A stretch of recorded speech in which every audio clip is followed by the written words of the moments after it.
जदि बुट डाली रे किछि बनैकी खाइबाकू चाहुछन्ती तेबे एहीपरि थरे बनैकी देखंतु देखिबे बहुत बढ़िया लागिबो खाइबा पई। नमस्कार ममता किचन ओडिया को आपण समस्तंगु अनेक अनेक स्वागत। आज मु जो रेसिपीटी आपनको शेयर करछि सेही रेसिपीटी खाइबाकू बहुत बढ़िया लागिबो। जदि घरे बुट डाली अछि तेबे आपण एहीपरि थरे घरे बनैकी समस्तंगु खाइबाकू दियंतु। एही रेसिपीटी भात रोटी परोटा सबुथिरे खाइ परिबे।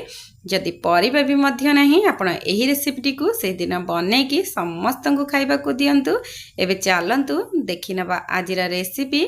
आजिरा ए रेसिपी बनैबा पई मु एठी गोटे कप एठी नै जाइछि बुट डाली को 2-3 घंटा आगरु पानी रे एमती भिजे कि रखि नैछि। एबे जेहेतु बुट डालीटी भल भाव में भिजी जाइछि एबे मु मिक्सिंग जार रे दे देछि।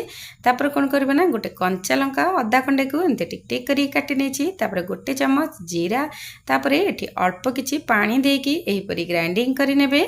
ग्राइंडिंग कला बेले आपण अल्प पानी देबे अत्यधिक पानी देबे नाही एमती ठीक रखिबे। तापर कोन करबा ना एठी गोटे चुटकी खाइबा सोडा एवं स्वाद अनुसार लूण देकी एहीपरी चामच साहाଯ୍ୟ हेउ बा हाथ साहाଯ୍ୟ हेउ आपण एमती गोळे नेबे।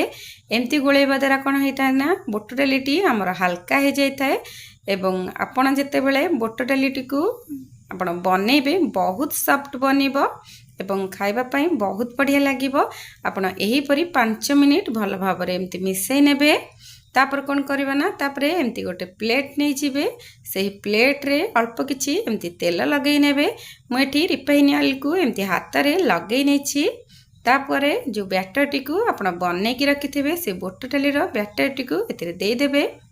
दे सार की कोन करबा ना पूरा एमती सेट करि नेबे चामच साहाଯ୍य रे। आपण जदि बुट डाली रो क्वांटिटी अधिक नउचंदी तेबे बड़ा प्लेट रे आपण एमती बनै परिबे। आपण जो हिसाब रे बुट डाली नेबे सही हिसाब रे आपण सबु एमती मेजर करके नेबे। एमती सेट कर सल्ला पर कोन करबा ना सेपटे मु गोटे कड़ाई रे पानी बसई नेछि। एबे पानी मध्य हमर सेपटे फुटी आसलानी। एबे कोन करबा ना से पानी रे एमती गोटे स्टैंड रखि नबा एवं स्टैंड ऊपरे आपण ए बैटर टी को रखि नेबे। ता ऊपरे कोन करबा ना ता ऊपरे आपण कवर करके पाखा पाखी 15 रु 20 मिनिट आपण छाड़ी देबे सिझिबा पई। एबे देखंतु जेहेतु फुटी आसलानी एबे मु प्लेट को रखि नउछि एवं कवर करके मु आपनकु 20 मिनिट पर देखौछि। ता भितरे मु गोटे मसला रेडी करि नैछि। मसला रे मु किछि अदा रसुण पेस्ट नैछि एवं एठी किछि चारुमगज एवं पोस्त को एही परि ग्राइंडिंग करके नै जाइछि। चारुमगज पोस्त को मुठी मिसई की ग्राइंडिंग करिछि। चारुमगज 2 चम्मच गोटे चम्मच एठी पोस्त को एमती पेस्ट बनै की रखि नेछि। आ भितरे हमर 15-20 मिनिट पाखा पाखी हेई आसलानी। एपटे देखंतु चलंतु चेक करि नबा। देखंतु केते सुंदर आ भितरे हमर सिझि जाइछि बुट डालीटी। एबे एमती हाथ साहाଯ୍य हो बा नाइफ लगे की एमती चेक करि नेबे। तापर कोन करबे ना पाखा पाखी 10-15 मिनिट एही परी ठंडा करि नेबे। ठंडा कर सला परे आपण एमती नाइफ साहाଯ୍य रे एही परी काटि नेबे। आपण जेमती बनेबा को चाहुथिबे सेमती ही काटि परिबे। एबे देखंतु मु एमती स्क्वायर पीस रे आकु काटि नेउछि। आपण जदि मो चैनल रे नुआ अछंती तेबे लाइक शेयर सब्सक्राइब निश्चिंत करिवे।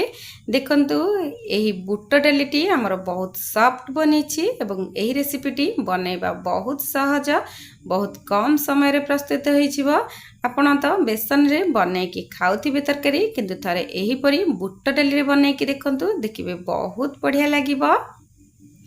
एबे तो हेई जाइछि। एबे कोन करबा ना एबे नेक्स्ट प्रोसेस को जिबा।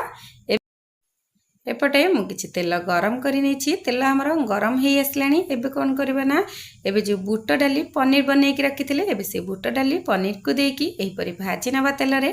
आपण चाहिले आउ टिके तेल देकी आको छाणी परिबे। मु किंतु एठी अल्प तेल देकी एही परी एपट सेपट करके भाजी नेबी। एमती बनैले मध्य बहुत बढ़िया लागिबो। नाइ तो आपण सेमती ही मध्य बनै कि खाइ परिबे। एबे गोटे पटा साइड हल्का हमर गोल्डन ब्राउन कलर हे आसला बेल को अन्य पटा साइड को एही परी एमती उल्टै नबा। एमती एपट सेपट करके सबु गुडी को एही परी भाजी नबा।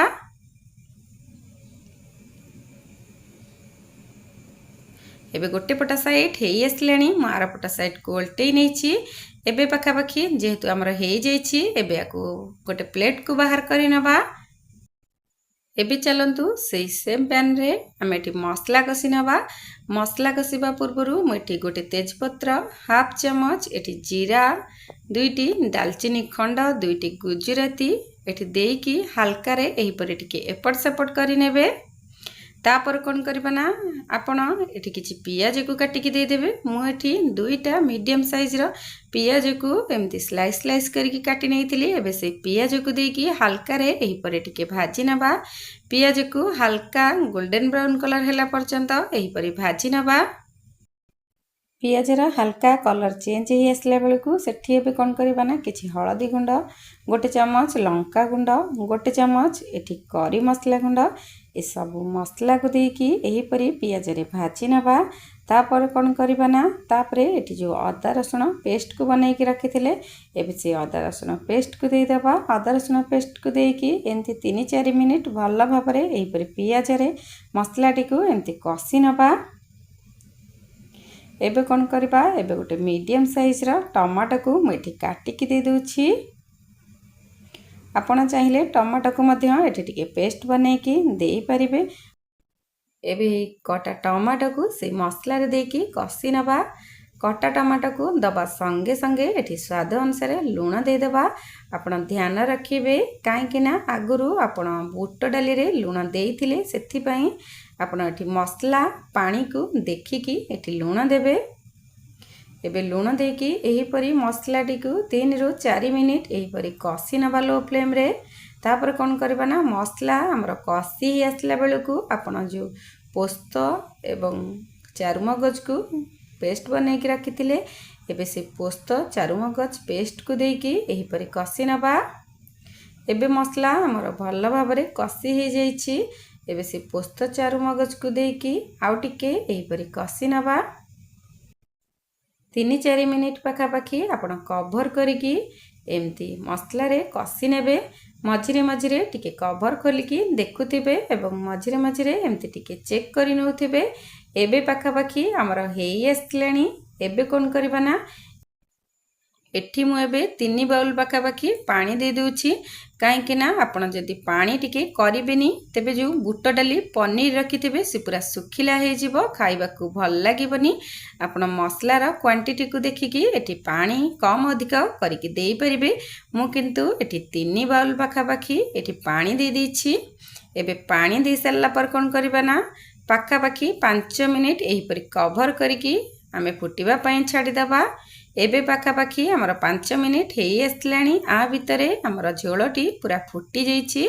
ए स्टेज रे कोन करबा ना ए स्टेज रे आपण जो बुट डाली पनीर बनै के रखिथिले एबे से बुट डाली पनीर को ए तरकारी झोल रे देकी एही परि फुटेई नबा।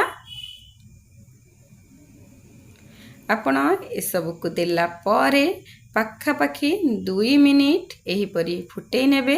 तापर कौन करबा ना तापरे संगे संगे गैस ऑफ करि नेबे।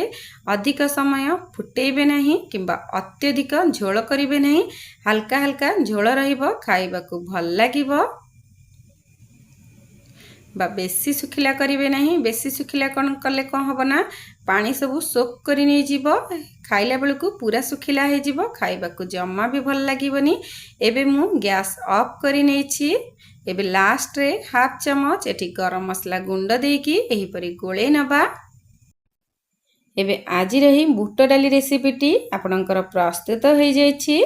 आशा करुछि आज रही रेसिपी आपनको भल लागिथिबो। जदि भल लागिछि तेबे लाइक शेयर सब्सक्राइब निश्चिंत करिवे। मु आउ गोटे रेसिपी नै कि आसीबी। से पर्यंत रहिली नमस्कार।